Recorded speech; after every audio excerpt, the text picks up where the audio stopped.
Voyons maintenant comment créer des bénéficiaires et ensuite ces bénéficiaires, les paramétrer, les attribuer dans les différents groupes. Alors si je clique sur bénéficiaires, pour l'instant je n'en ai aucun.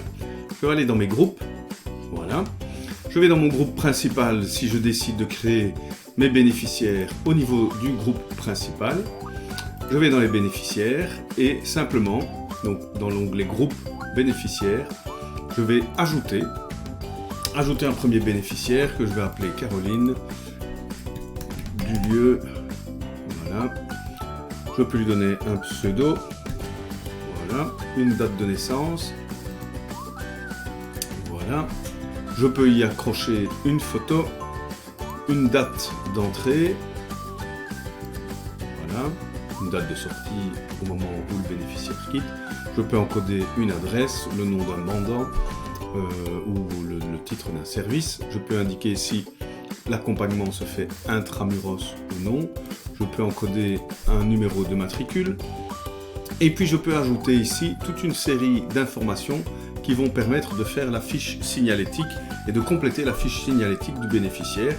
C'est de l'information que je peux ajouter évidemment au kilomètre en poursuivant avec un tableau que je définis ou en copiant-collant un tableau qui a été préalablement défini. Donc dans beaucoup de services, il existe des fiches signalétiques des bénéficiaires. Il suffit donc de faire un copier-coller de ces fiches signalétiques et de venir les glisser ici dans les informations complémentaires. Voilà, je clique sur enregistrer et mon bénéficiaire est donc créé. Voilà, je retourne dans mon groupe principal. Je vois que j'ai une personne comme bénéficiaire. Je vais cliquer sur le crayon et je vais voir à quel groupe maintenant je vais attribuer cette bénéficiaire.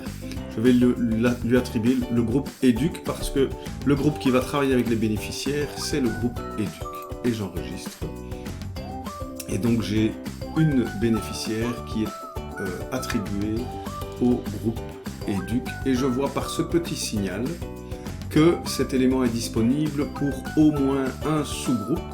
Et donc elle a été créée dans le groupe principal et elle est attribuée, donc la bénéficiaire est attribuée dans le sous-groupe, dans ce cas-ci, groupe éduc. On le voit ici. Je peux retourner dans ce groupe éduc, voir dans le groupe éduc les bénéficiaires. Je vois que je n'ai pas de bénéficiaires attribués directement au groupe éduc, mais par contre, j'ai des bénéficiaires qui sont hérités du groupe parent. Et donc je retrouve bien cette bénéficiaire. Alors je peux directement dans le groupe éduc ajouter des bénéficiaires. Je vais le faire ici. Voilà. Lieu, hop, pseudo, ID, une date de naissance. Voilà. Et pour le reste, comme ce n'est pas obligatoire, je n'encode pas. Et j'enregistre. Donc j'ai un bénéficiaire qui, lui, ce bénéficiaire est directement actif dans le groupe éduc. Si je reprends sa fiche, vous constaterez que je ne peux pas, à ce bénéficiaire, je ne peux pas lui permettre de réintégrer un autre groupe. Donc par exemple, je voudrais l'utiliser dans le groupe principal ou l'utiliser dans le groupe camp. Eh bien, ce n'est pas possible. Alors que ce sera possible avec Caroline Dulieu. Ici, je peux la faire fonctionner dans deux groupes, donc lui attribuer deux groupes, simplement en sélectionnant ce deuxième groupe et en enregistrant. Et donc, une fois que je vais retourner dans le groupe camp juillet, eh bien, je vais voir qu'au niveau des bénéficiaires, j'ai cette même Caroline qui est attribuée également à ce groupe.